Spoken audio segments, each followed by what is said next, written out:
Welcome to Friday Night Frights. This is the fourth night of the series. If you've missed 1 through 3, then make sure you check out my Halloween playlist. And I'd love to have you join me for upcoming videos, so make sure that you are subscribed and hit that notification bell. I'm sharing a game board with you tonight, and I have used the Say Cheese Halloween from Simple Stories. It's the perfect Halloween collection for a game like this, which I will let you know the rules and instructions for the game in just a moment. But first, I'd like to explain how I created the game board. So I used 3 12x12 pieces of chipboard. One I cut into 2 4x12 pieces. I took one of those pieces and taped it to a 12x12 with double-sided tape at the seams, front and back. Then I did that with the remaining 2 pieces, and I had 2 boards that are 16 by 12 inches. Then I glued those 2 large boards together with one side having the seam at the top and one side having the seam at the bottom. That would ensure that I had a very nice, sturdy, and secure board that wouldn't bend at the seams.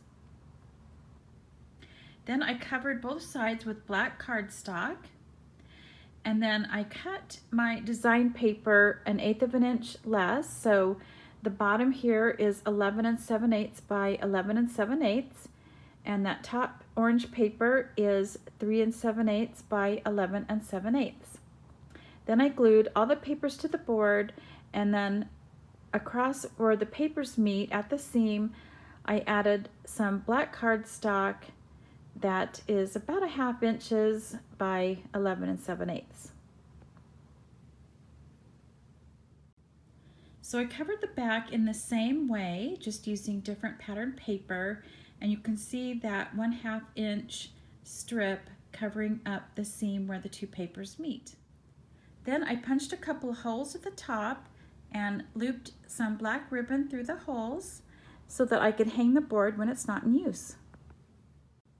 So then I added the cute little trick-or-treaters on the top, as well as the little bats. And then I added those word strips along the black strip there. And then I added the Happy Halloween sticker and the cute little spider. Then I cut 12 pieces of cardstock at 2 by 3 inches, and then some orange cardstock at 2 1/8 by 3 1/8.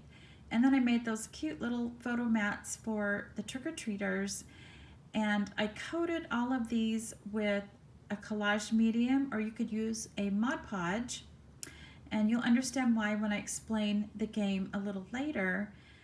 So the game is called Don't Eat Pete, and you place a candy on each of the 12 characters, and then one child leaves the room, and the rest of the children determine which of the 12 characters is going to be Pete. So let's say, for example, it's going to be this little girl that's dressed like a kitty.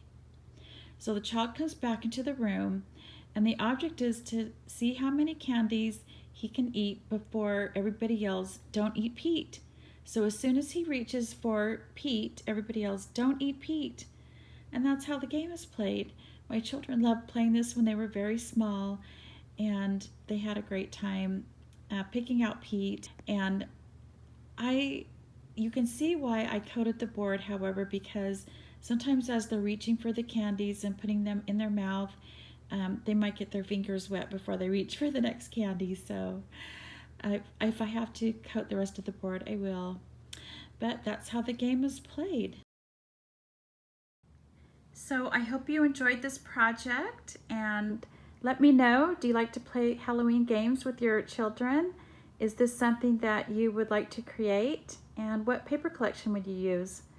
So thank you so much for watching, and I'll catch you next time. Bye.